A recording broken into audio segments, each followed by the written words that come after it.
आपने एपिसोड 2 में देखा कि किस तरह आयुष के मामा और मामी आयुष की मां को दोष देकर आयुष पर चोरी का इल्जाम लगाते हैं और उधर आयुष रोते रोते एक ब्रिज के नीचे आकर सो जाता है। अब आगे देखिए। ब्रिज के नीचे कुछ ही दूरी पर एक बुढ़िया पुल पर भीख मांगकर लोटी थी बैठी होती है। वो पूरा दिन ब्रिज पर भीख मांगती है और रात को पुल के नीचे आकर सो जाती है। उसको आयुष के रोने की आवाज आती है। अरे वहाँ कौन रो रहा है? और वो अंधेरे में उस आवाज की तरफ जाती है।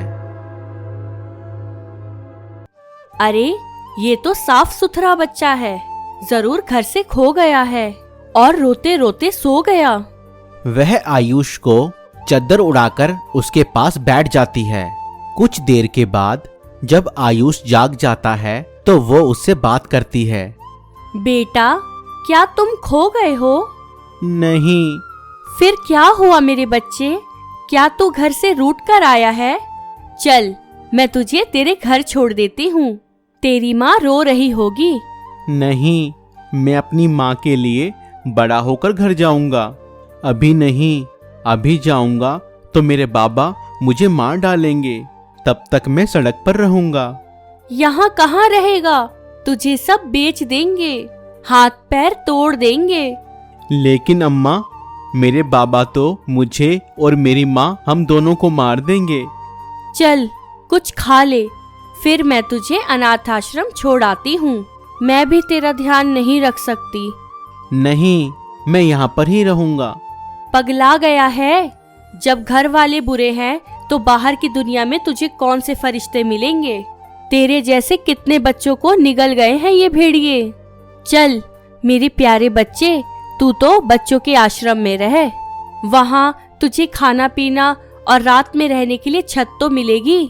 फिर तू जब बड़ा हो जाएगा तो अपनी माँ के पास चले जाना। फिर बुढ़िया आयुष को अपने साथ अनाथ आश्रम लेकर जाती है। बहन जी, इस बच्चे को रख लो, वरना इसे कोई भिखारी का टोला पकड़कर ले जाएगा। घर से भाग कर आया है ये। क्या हुआ बच्चे, क्यों छोड़ा घर? मेरे बाबा मुझे और माँ हम दोनों को मारते थे। ठीक है, लेकिन यहाँ रहने के कुछ नियम हैं जिन्हें तुम्हें फॉलो करना पड़ेगा। और हाँ, काम भी करना पड़ेगा। शाम को मैडम आयुष को अपने घर ले जाती है और उससे अपने बर्तन और आंगन साफ करवाती है और अगले दिन उसको अपने साथ अनाथालय ले आती है। आयुष अनाथालय के कोने में डरा हुआ बैठा होता है और तभी अनाथालय के कुछ बच्चे उसके पास आते हैं। अबे पप्पू, क्या नाम है तेरा? आयुष। घर से भाग के आया है क्या? हाँ। ओए चिकने, आज रात तू हमारे साथ सोएगा। ऐसे मजे करेंगे कि घर भूल जाएगा तू। आयुष घबराकर रोने लग जाता है और तभी एक बड़ी लड़की उसे बचाने आती है। अरे नालायको, क्यों इसे तंग कर रहे हो? देखा, मुझसे बड़ा डरते हैं। भाग गए डरपोक। तुम इनसे बच कर रहना, बहुत गंदे लड़के हैं। दीदी, मुझे इन लड़कों से बहुत डर लग रहा है।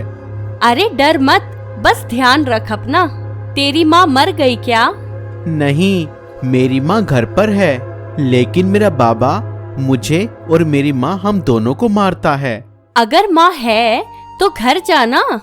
नहीं दीदी, मैं यहाँ पर ही रहूंगा। बड़ा होकर घर जाऊंगा जब माँ की रक्षा कर सकूंगा। माँ से बड़ा प्यार करने वाला और कोई नहीं होता। जी दीदी। दीदी, आपसे एक बात पूछूं? हाँ पूछ बेटा। आप यहाँ अनाथ आश्रम में कैसे आई? आयुष, मेरी माँ मुझे और मेरे 2 भाइयों को अस्पताल में छोड़कर मर गई और बापू पहले से ही मर गए थे। उन दोनों को एड्स था ना। जब माँ भी मर गई तो कोई भी रिश्तेदार हमें अपने घर में रखने को तैयार ही नहीं था। हम 1 महीने तक फुटपाथ पर रहते रहे। मेरा छोटा भाई बंटी 1 साल का था और वो भी बीमार होकर मर गया। और फिर क्या, एक एम्बुलेंस वाला मुझे और मेरे भाई राजू को यहाँ छोड़कर चला गया। दीदी, आपका भाई कहाँ है? अरे यही लड़के जो तुझे तंग कर रहे थे, उसको भी सताते थे और आंटी भी उसे मारती थी और अपने घर का काम कराती थी। एक दिन वह तंग आकर भाग गया यहाँ से। मैं तो लड़की थी, मैं कहाँ जाती, कुछ दिन में धंधे पर लगा दी जाती। तो आपका भाई अब कहाँ पर है? दूसरे लड़कों के साथ सड़क पर रहता है। हर शुक्रवार को एक आदमी यहाँ पर बिरयानी लेकर आता है। मैं उसके लिए कुछ बिरयानी बचा कर रखती हूँ। परसों आएगा, मेरे लिए हर बार कुछ न कुछ लेकर आता है। शुक्रवार को दीदी का भाई राजू आता है। वो बहुत ही साफ सुथरे कपड़े पहने हुए है। दीदी राजू से आयुष का परिचय कराती है। राजू, आ गया मेरा भैया। दीदी, जल्दी से बिरयानी खिलाओ, आज जल्दी जाना है। राजू, यह आयुष है, अभी नया नया आया है। बहुत ही सीधा बच्चा है, तू इससे बात कर, मैं अभी तेरे लिए बिरयानी लेकर आती हूँ। और क्या हाल है यार? भैया, एक बात बताओ, आपके पास इतने अच्छे कपड़े कैसे हैं? चल, हमारे साथ चल, हमारे साथ रहेगा ना तो ऐसे ही मजे करेगा। हाँ भैया, मैं साथ चलूंगा, जो भी काम कहोगे मैं करूंगा। मुझे भी अच्छे कपड़े चाहिए। अगर तू भागने में तेज है तो सब सही रहेगा।